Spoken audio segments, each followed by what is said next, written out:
capítulo 15, do verso 1 até o verso 17, a palavra de Deus diz assim: Eu sou a videira verdadeira e meu pai é o agricultor. Todo ramo que estando em mim não der fruto, ele o corta, e todo o que dá fruto limpa, para que produza mais fruto ainda. Vós já estáis limpos pela palavra que vos tenho falado. Permanecei em mim e eu permanecerei em vós.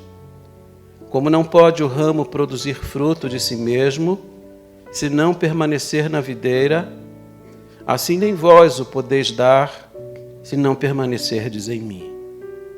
Eu sou a videira, vós os ramos. Quem permanece em mim, eu nele, esse dá muito fruto, porque sem mim nada podeis fazer.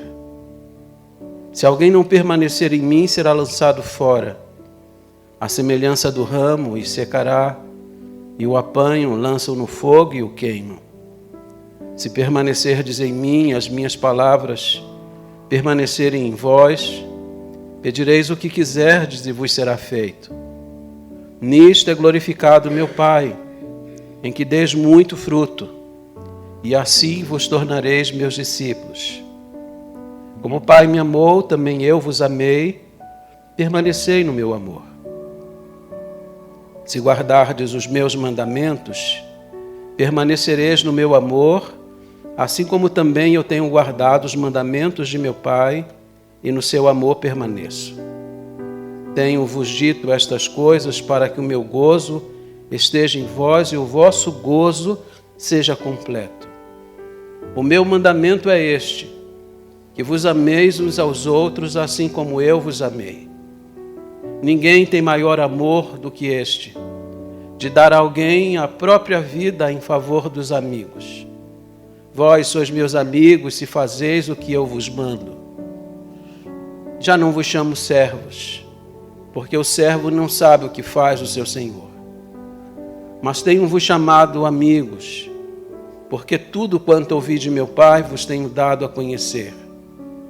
Não fostes vós que me escolhestes a mim, pelo contrário, eu vos escolhi a vós outros, e vos designeis para que vades e deis frutos, e o vosso fruto permaneça, a fim de que tudo quanto pedirdes ao Pai em meu nome, Ele vô-lo conceda. E isto vos mando, que vos ameis uns aos outros. Que Deus abençoe a sua palavra. Vamos orar. Mais uma vez, ó Deus, na dependência do Senhor, eu suplico a sua bênção. Peço que tu fales através de mim. Perdoa-nos e, mais uma vez, opera em favor do teu povo. É a oração que eu faço no nome precioso e santo de Jesus. Amém. Por favor, tome assento.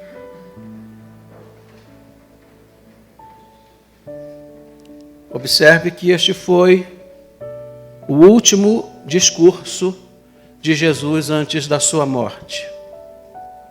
Essas são as suas últimas palavras. Imagine que alguém ligue para a sua casa dizendo assim: olha, eu preciso lhe dar o meu último recado antes da minha morte. Como que você reagiria?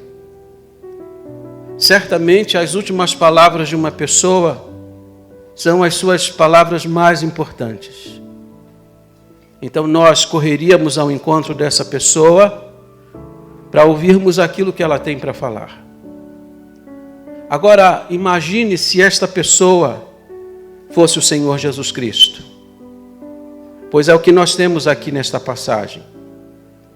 Essas são as últimas palavras, este é o último discurso de Jesus antes da sua morte. Porque na madrugada seguinte ele seria preso, seria julgado e logo em seguida ele seria morto em uma cruz. A grande questão que se impõe para nós nesta hora é esta: qual era a intenção de Jesus ao dizer estas palavras aos seus discípulos? Qual é a importância desse discurso na vida dos discípulos? O que Jesus tensionava com essas palavras? Observe que quando Jesus as pronunciou, Jesus está traduzindo para os discípulos aquilo que nós chamaríamos de uma vida superlativa, aquilo que nós conhecemos como vida abundante. Ele manifesta para os discípulos que seu propósito não era apenas salvá-los e levá-los para o céu, porque ainda há muitos crentes que pensam assim, que o propósito único da vinda de Jesus a este mundo foi morrer em seu lugar para conceder-lhe um lugar no céu. Essa é uma das dimensões, mas Deus tem muito mais para nós. E isso está traduzido na figura de uma figueira, dos seus ramos e dos frutos que podem ser produzidos. Deus espera mais de você, Deus tem mais para você. Observe que do capítulo 1 até o capítulo 11 do Evangelho de João, a atenção de Jesus é para com o povo. Ele fala para o povo. Ele realiza seu ministério na direção do povo. Ele ensina, ele faz milagres. No dizer de João, ele veio para o que era seu, mas os seus não receberam. Como a atenção dele foi para o povo, mas o povo não o recebeu, do capítulo 12 em diante, a atenção de Jesus é para com os discípulos. Ele se volta para aquele círculo mais íntimo de seguidores. E é para com eles que ele vai dirigir o seu ensino e a sua palavra. No capítulo 13, Jesus vai fazer algumas declarações bem fortes que vão toldar o horizonte dos discípulos. Palavras que indicam que entre eles há um traidor, que a hora derradeira está chegando. A gente fica imaginando qual foi a reação dos discípulos ao ouvirem as palavras de Jesus lá no cenáculo no capítulo 13. O coração deve ter ficado empapuçado de dor. É por isso que quando Jesus abre o capítulo 14, ele começa com palavras de consolo. Não se turbe o vosso coração. Credes em Deus, crede também em mim. Note que ele está consolando os seus discípulos. E aí, quando termina o capítulo 14, no verso 31, a parte final dele diz assim: levantai-vos, vamos-nos daqui. E aí, nesse percurso, do cenáculo até o Getsemane, onde Jesus derramaria gotas de sangue, Jesus vai aproveitar para dar esse ensino que nós encontramos no capítulo 15. Se um dia você fizer esse caminho, e eu tiver a oportunidade de fazê-lo, você vai perceber que no percurso você vai encontrar algumas videiras. E Jesus então vai aproveitar aquela hora derradeira e final do seu ministério para dar a sua última lição. Pode ser que Jesus tenha tomado um dos ramos de uma das videiras, porque esse era um método peculiar de Jesus ao ensinar. Jesus sempre se valia das coisas que estavam à sua volta para dar um ensino com mais profundidade. Aquilo que nós chamamos de experiência sensorial. Quanto mais experiências sensoriais você tem, maior é a sua compreensão. Aquilo que você ouve, você guarda aproximadamente 20%. Quando você ouve e vê, você guarda aproximadamente 40%. Mas quando você ouve, vê e toca, isso pode chegar de 60% a 80% na sua compreensão. É por isso que essa experiência que vocês têm de visualização, ela é importante também no sermão, porque ajuda na fixação das ideias. Jesus, que já havia tomado uma criança em seus braços para ensinar sobre humildade, que havia provavelmente apontado para as montanhas de sal, ali junto do Mar Morto, para ensinar sobre a influência da igreja, aqui provavelmente está tomando um dos ramos de uma videira para ensinar sobre vida abundante, sobre vida superlativa. Pergunta para nós é essa: O que se espera de uma videira? Qual é a expectativa que alguém tem a respeito de uma videira? A minha experiência pessoal indica duas coisas. A primeira coisa que alguém tem como expectativa em relação a uma videira é a sombra. Tem um amigo lá no Rio de Janeiro. Há alguns anos atrás ele comprou uma casa no bairro de Jacarepaguá, no Rio de Janeiro. Casa simples e humilde, 3 cômodos apenas. Aquilo que nós chamamos de meia água. Uma laje, mas sem telhado. Muito quente. Como ele não tinha dinheiro para cobrir a casa da forma mais adequada, alguém lhe doou algumas videiras. Então ele teve a ideia genial de fazer um parreiral sobre a sua casa. Plantou as videiras próximo de casa e fez com que elas se estendessem nos seus ramos sobre a casa. Em algum tempo a sua casa estava coberta. Quando vinha o sol implacável, a sua casa se mantinha fresca, porque tinha sombra. E isso me traz a ideia de que há neste mundo muitas pessoas sobrecarregadas debaixo de um sol escaldante, e que nós poderíamos servir de refrigério. Nós somos ramos da videira. Poderíamos trazer frescor à vida de alguém. A segunda expectativa que alguém tem a respeito de uma videira é quanto aos frutos.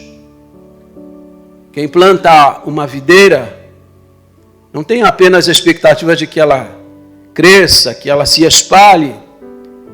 Não tem a expectativa apenas de assentar-se debaixo dela para gozar da sua sombra. Quem planta uma videira certamente tem uma expectativa de receber dela os seus frutos. Pois bem, você foi plantado neste mundo. E Jesus disse que o Pai é o agricultor. Deus tem grandes expectativas a nosso respeito. Ele espera receber de nós frutos. E aqui uma palavra importante. O que a gente entende por fruto?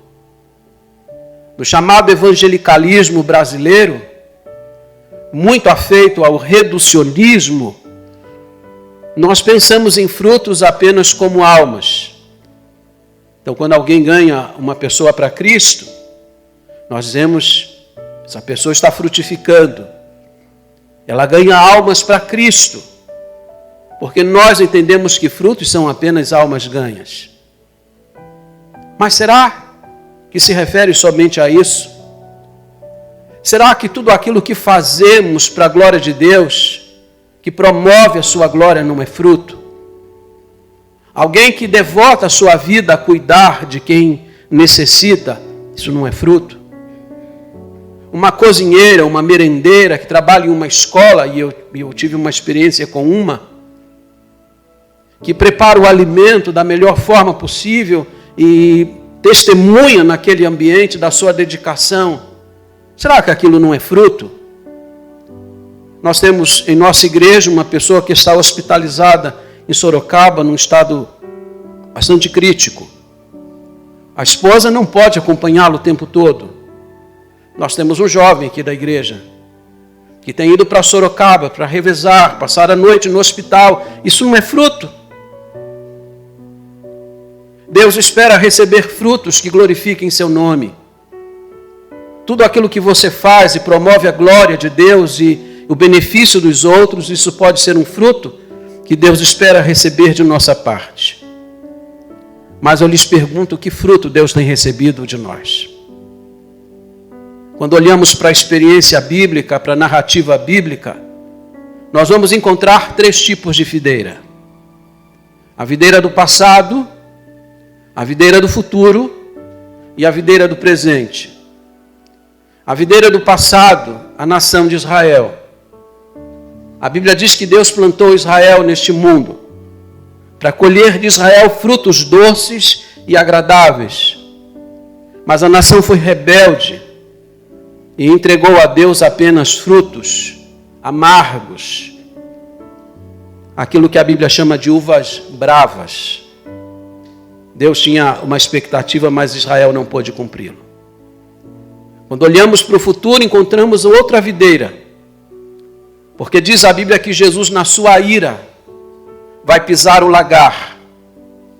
Lagar é aquele lugar onde as uvas são colocadas, e então alguém entra no lagar e começa a pisar as uvas para dali extrair o suco.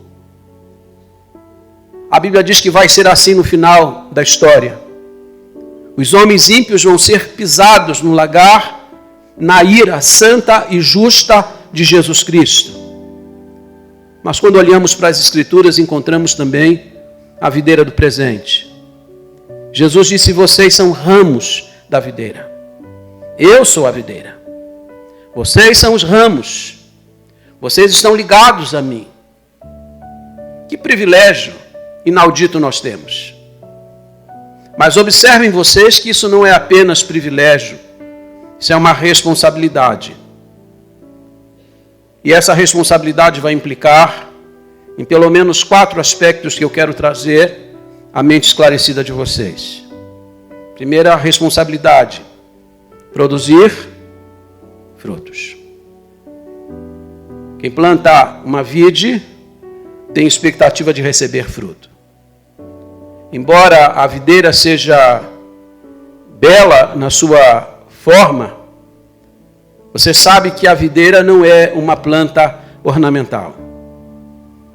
A sua madeira não serve como estaca ou como moirão ou como coisa semelhante, algo que possa sustentar uma construção. Sua madeira não serve nem mesmo para a produção e o fabrico de móveis. A única finalidade de uma videira é a produção de frutos. E aqui, olha para mim, por favor.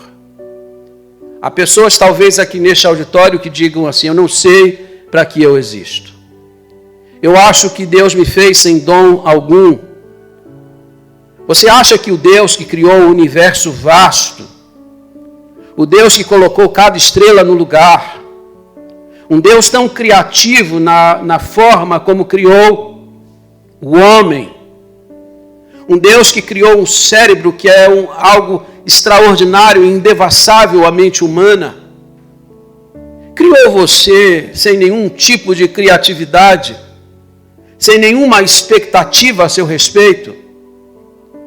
Você acha que Deus fez você sem nenhuma capacidade ou dom particular para servir a Ele e ao seu povo? Quando alguém planta uma videira, planta na expectativa de receber dela frutos. Existe uma intenção do agricultor. Quando Deus fez você também com uma intenção. Deus deu a você capacidade e dons para serem explorados e usados para a glória do seu santo nome. E aqui eu quero chamar sua atenção para 4 pontos importantes quando pensamos sobre isso. Primeiro, a exclusividade de Jesus. Ele abre esta passagem dizendo: eu sou a videira verdadeira.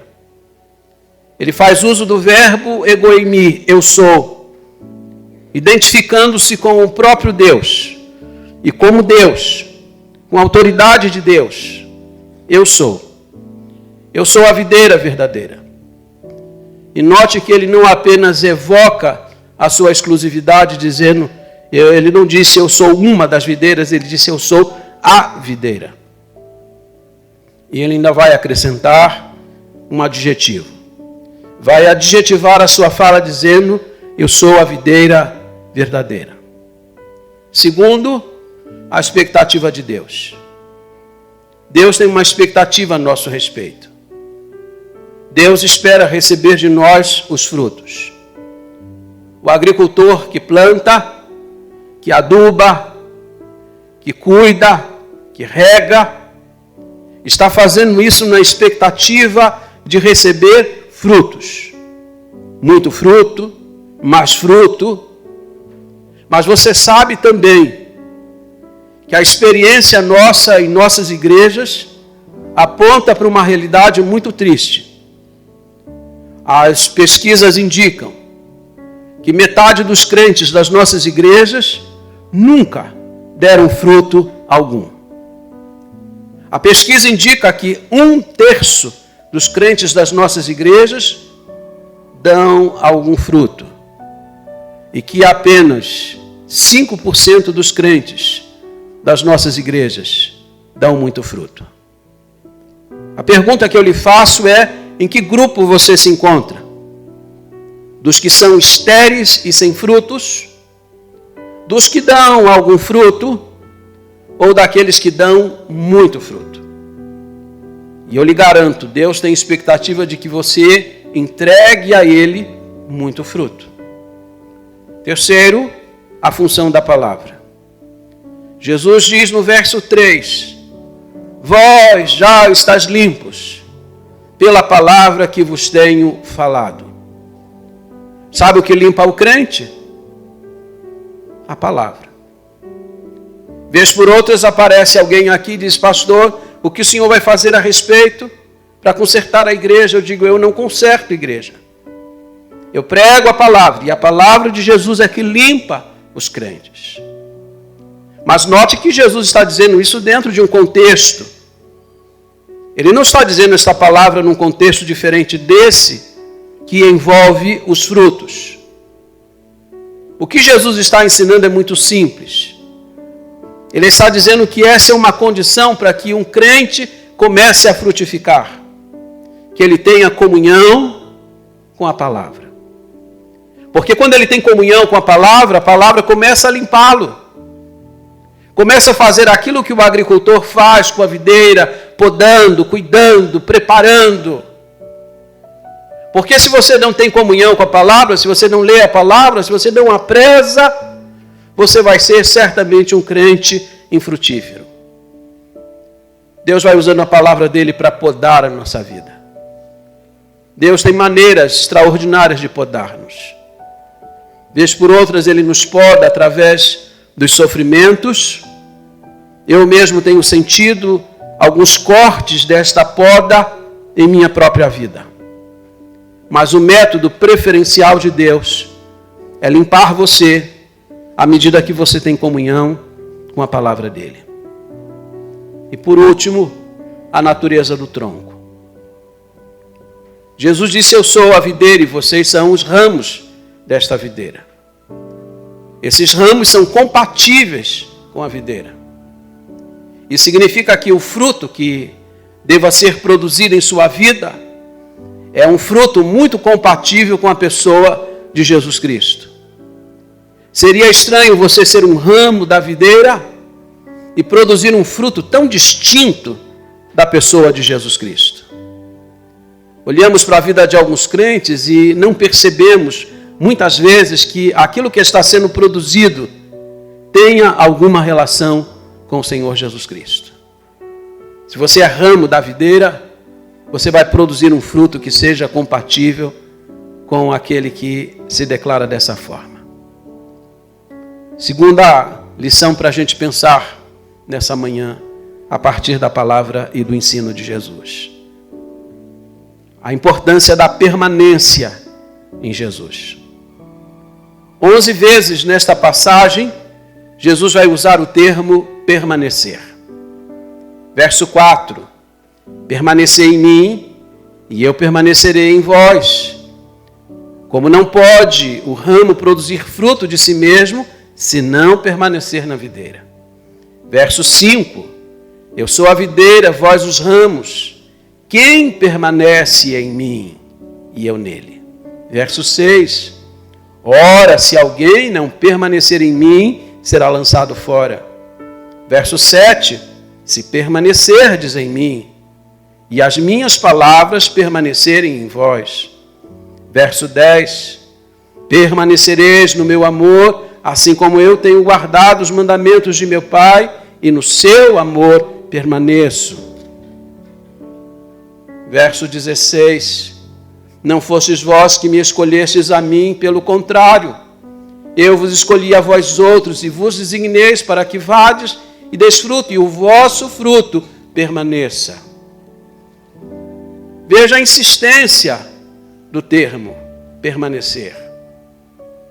A permanência é essencial para que você frutifique. O que Jesus está dizendo é que sua comunhão com Ele, com a palavra dEle, não pode ser algo ocasional. Não de vez em quando. A sua comunhão com Ele tem que ser permanente. Essa é uma condição para que você seja uma pessoa frutífera no reino. A permanência é essencial como qualidade e objetivamente mostrando e evidenciando para nós a necessidade. Precisamos permanecer no Senhor, caso contrário, nós seremos privados da frutificação que o Senhor espera de nós. Permanecei, eu permaneço. E aqui, observe comigo que a permanência ela é essencial para algumas coisas. Verso 6. Ora, se alguém não permanecer em mim, será lançado fora, à semelhança do ramo e secará, e o apanham, e lançam no fogo e o queimam. Se permanecer é uma condição para frutificar, a falta de permanência indica Jesus, indica que você não é um crente verdadeiro. Talvez um membro da igreja, talvez um crente nominal, mas não salvo.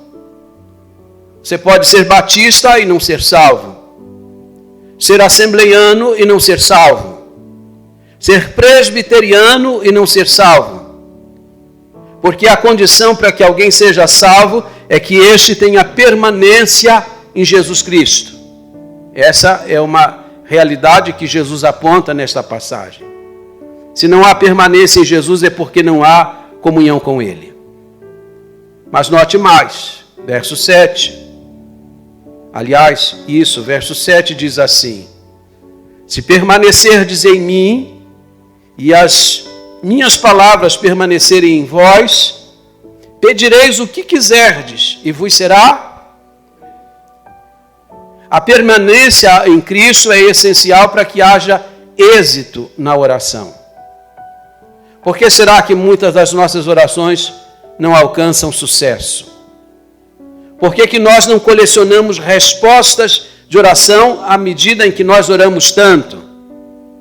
Porque falta permanência. Jesus disse: se vocês permanecerem em mim, se as minhas palavras permanecerem em vós, vocês vão pedir tudo o que quiserem e vos será feito.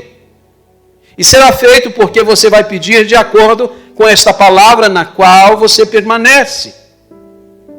Mas ainda, essa palavra é a condição para que Deus seja glorificado. Verso 8. Nisto é glorificado meu Pai, em que deis muito fruto, e assim vos tornareis meus discípulos.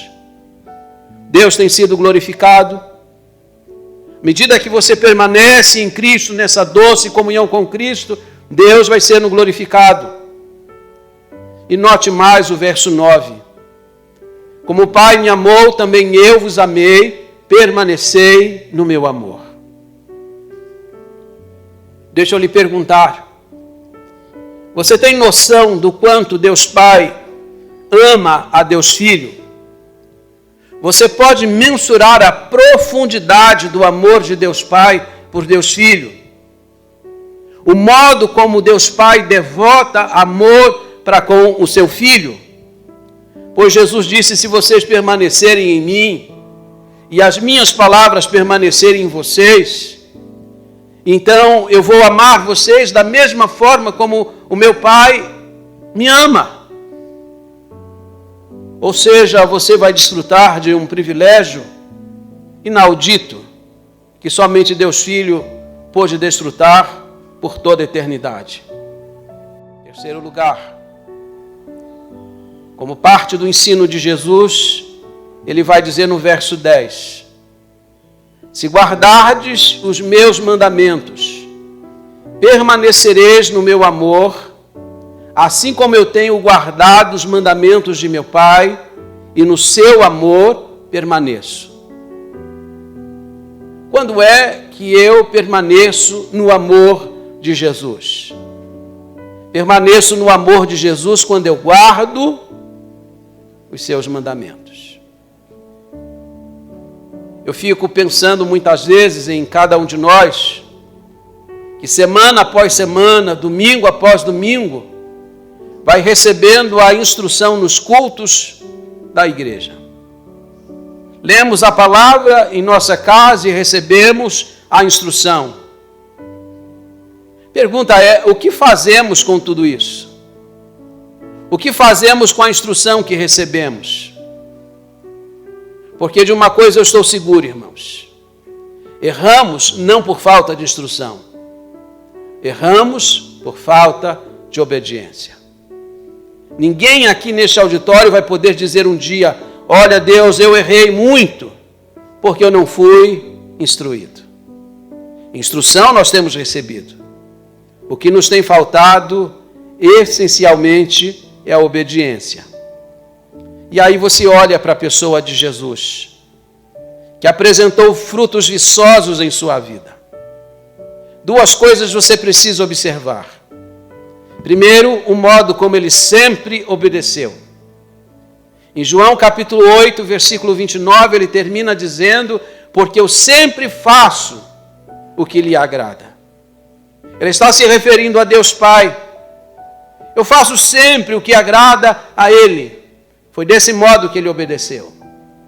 Segundo lugar, a motivação com que ele obedeceu. Ele disse, eu amo meu Pai. O que o motivava à obediência era o seu amor incondicional ao seu Pai. Quando nós amamos a Deus, nós o obedecemos. E note você uma coisa importante. Porque nós podemos pensar em obediência como algo que castra a nossa vida. Que a obediência dos mandamentos vai nos privar da alegria nessa vida, mas isso é um engodo, isso é uma mentira. Verso 11, ele disse, tenho-vos dito estas coisas, para que o meu gozo esteja em vós e o vosso gozo seja completo. Na medida que você obedece os mandamentos do Senhor, você goza de uma alegria completa, de uma satisfação completa. Em último lugar, quarto princípio, amar um ao outro. Verso 12. O meu mandamento é este, que vos ameis uns aos outros, assim como eu vos amei. Admira-me a inteligência de Jesus. Ele não disse simplesmente, amai uns aos outros. Se tivesse dito isto apenas, já seria uma grande e soberba lição. Mas ele vai dizer de que modo nós devemos amar. Amar como ele nos amou. E a pergunta é, como é que ele nos amou? Ele nos amou através da sua entrega pessoal. Ele nos amou através do serviço dedicado. Ele disse, eu não vim para ser servido, eu vim dar a minha vida em serviço de muitos. Amor na Bíblia não é sentimento. Muitas pessoas que enveredaram no casamento e que fracassaram no casamento, enveredaram e fracassaram exatamente por causa disso. Porque pensam que relacionamento se baseia apenas em sentimento. Mas os sentimentos mudam. Amor na Bíblia não é sentimento. O amor na Bíblia é uma decisão e uma atitude. Deus nos amou e nos deu o seu Filho. O Filho nos amou e entregou-se. Paulo, quando disse para os maridos amarem suas mulheres, devem amá-los como Cristo nos amou, dando sua vida. Amor na Bíblia é uma atitude. E aqui Jesus está dizendo para os seus discípulos, nessa que é a última e derradeira lição, vocês precisam amar uns aos outros. Não apenas estarem juntos, mas amarem uns aos outros, assim como eu amei vocês. E o amor de Cristo é aquele amor que resiste, é aquele amor que não desiste, é aquele amor incondicional. Nós quebramos os relacionamentos com muita facilidade. nos decepcionamos com alguém, riscamos o nome dessa pessoa da nossa agenda.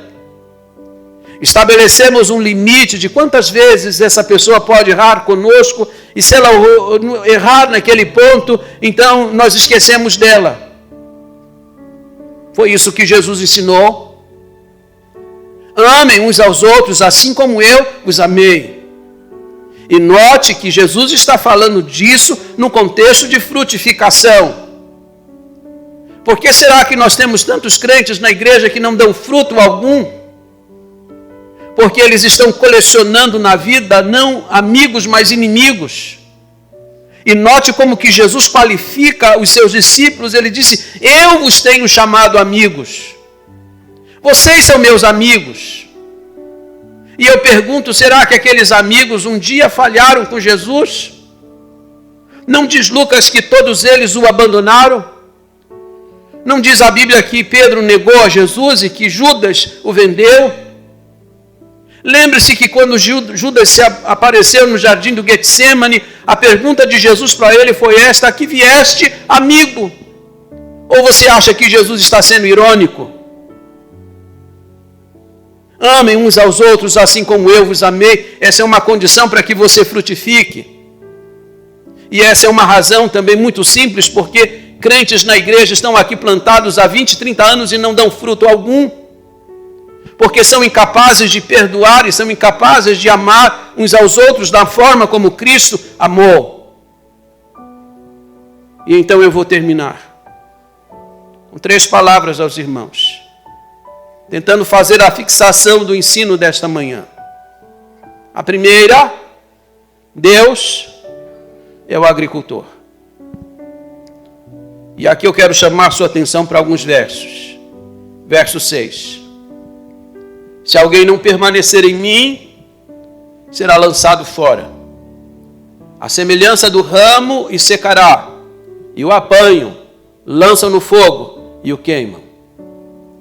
Se alguém não permanece em Cristo, é porque esse alguém não é de Cristo. Talvez Jesus esteja usando essa figura para se referir a Judas Iscariotes, que teve seu nome no colégio apostólico, que foi um seguidor, mas não um seguidor autêntico. E Jesus disse: se alguém não permanece em mim, ele o corta, lança no fogo, ele só serve para o fogo. Não esteja fiado numa falsa segurança. Há muita gente que acha que vai para o céu porque é membro da igreja. Acha que vai para o céu porque trabalha na igreja. A condição para que você vá para o céu e que você seja um salvo é que você esteja permanecendo em Cristo, que você esteja conectado nele. Porque há muita gente que está nas nossas igrejas e que nunca teve uma vinculação efetiva com o Senhor. Mas note o verso 2. Todo ramo que estando em mim não der fruto, ele o corta. E todo que dá fruto, limpa, para que produza mais fruto ainda. E aqui vocês sabem, nós temos uma dificuldade com relação às nossas versões e a tradução do texto em português. Porque a palavra cortar aqui, na verdade, não é cortar. O verbo que está aqui é o verbo airô. E airô nunca é usado no grego clássico para indicar corte. Sempre que airô é usado no grego é para indicar levantar, soerguer. Nós vamos encontrar algumas passagens na Bíblia onde o verbo airô está colocado. João capítulo 6, Jesus multiplica os pães e diz a Bíblia que 12 cestos de pães foram levantados. O verbo ali é airô. Jesus está no caminho da cruz, tropeça, cai. Os soldados olham à volta, encontram um homem chamado Simão Cirineu e dão a ele a cruz, e ele então a levanta para poder então conduzi-la até o Calvário. Quando ele levanta a cruz, ali o verbo é airô. Portanto, nós temos uma dificuldade com a nossa versão em português, porque diz que estando em Cristo foi cortado, mas se alguém está em Cristo não pode ser cortado. Se você está em Cristo, você tem a segurança absoluta de que será sempre dele. o que a Bíblia está dizendo e que de fato Jesus queria dizer. Que se você está em Cristo, se você está conectado na videira que é Ele, o Pai vai tomar você não para cortá-lo, mas para levantá-lo. Porque vocês sabem que os ramos da videira, sobretudo os mais novos, a tendência deles é crescerem para baixo. E crescendo para baixo, eles sofrem a ação da poeira, da lama, e então perdem a capacidade de frutificar. O Pai, que é um grande agricultor, o que faz com os ramos que estão baixos? Ele os toma e ele os levanta, para receberem a luz do sol, para voltarem a ter a capacidade de frutificar. E eu penso que é isso que Deus quer fazer aqui nesta manhã. Alguns ramos que já estão em Cristo, estão conectados nele, mas não estão produzindo. Provavelmente porque esses ramos se abaixaram demais. Estão muito próximos do chão, estão cobertos pela fuligem, estão cobertos pelo pó. Precisam ser levantados pelo Pai para receber a luz bendita de Jesus, para receberem o vício e a seiva, para então começarem a produzir grandes frutos. Que haja airô na sua vida. Que Deus, o Pai, o grande agricultor, levante você novamente, porque pode ser que em algum tempo da sua vida você tenha frutificado. E vocês sabem que esse é o grande problema na igreja. Muitos de nós vivemos de passado. São as pessoas que dizem: Deus já usou muito a minha vida. E Deus já usou a minha vida para abençoar muitas vidas. Deus já fez isso, mas tudo está no passado. Deus tem uma vida abundante para você no presente, agora, levantar você para a glória dele. Segundo lugar, Jesus é a videira. Quando Jesus diz essas palavras, Jesus está apontando para a nossa necessidade dele. O ramo não tem vida em si mesmo. O ramo não pode fazer nada por si mesmo. Então Jesus disse: sem mim nada podeis fazer. É dele que vem a vida, é dele que vem a seiva, é dele que vem os nutrientes que precisamos. Tudo que precisamos vem do tronco da vida de Jesus, e então nós temos capacidade para produzir outra vida. Nós dependemos do Senhor e precisamos reconhecer isso nesta manhã. E por último, nós somos ramos da videira. E Deus tem a expectativa de que esses ramos sejam frutíferos. Fruto, muito fruto, mais fruto ainda. Deus quer receber frutos desses ramos. Algumas vezes precisamos ser podados. Deus tem feito isto com maestria. Não se faz isso de qualquer maneira. Conversando com um viticultor, ele disse que para aprender a fazer os cortes de uma videira, é preciso um treinamento de pelo menos 8 anos. Não se chega ali com uma tesoura qualquer e vai se cortando. Tem que saber onde cortar. Tem que saber onde cortar. Deus tem essa capacidade, Ele sabe. E quem sabe você já não esteja recebendo cortes. E eu posso lhe garantir, Deus tem feito alguns na minha vida. E quando Ele faz isso, não é por falta de amor. É porque Ele tem expectativas e Ele sabe que nós podemos oferecer muito para Ele, porque Ele também tem muito para nós. Fiquemos em pé, por favor.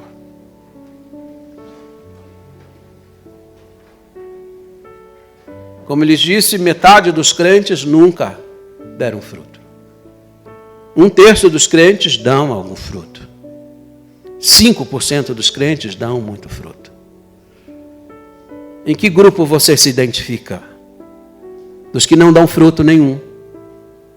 Olha para a sua vida nos anos em que Deus tem concedido a você dentro de uma igreja.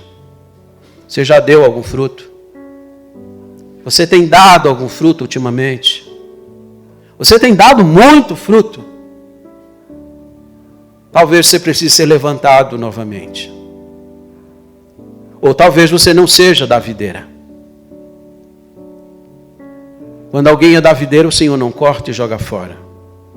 Quando alguém está ligado à videira, Ele levanta esse ramo. Ele só corta aquilo que não efetivamente é dele. Mas se você é dele e não está dando fruto, você precisa ser levantado novamente. Curve a sua fronte nesta hora, vamos orar. Amado Deus e bendito Pai, nós nos colocamos inteiramente em Tuas mãos, porque nós reconhecemos o quanto dependemos do Senhor. Pedimos agora que o Pai, o grande agricultor, possa nos tomar em suas mãos. Porque algumas vezes este ramo se abaixa demais. Fica muito próximo das coisas da terra. Muitas vezes é coberto pela fuligem e pelo pó. E essas coisas impedem que haja fruto em nós. Mas nós te pedimos, ó Pai, que o Senhor nos dê a capacidade de oferecer muito fruto, e mais fruto ainda. Pedimos que a Tua boa mão opere sobre nós, rica e abundantemente. Levanta os crentes aqui, para que sejam crentes frutíferos. Crentes que tenham comunhão com a palavra. Crentes que aprendam a amar e a perdoar, para que possam dar frutos. Crentes que tenham uma vida exitosa na oração, por meio da comunhão e da permanência no Senhor. Abençoa-nos nesta manhã. Nós te suplicamos isto, humildemente, em nome de Jesus.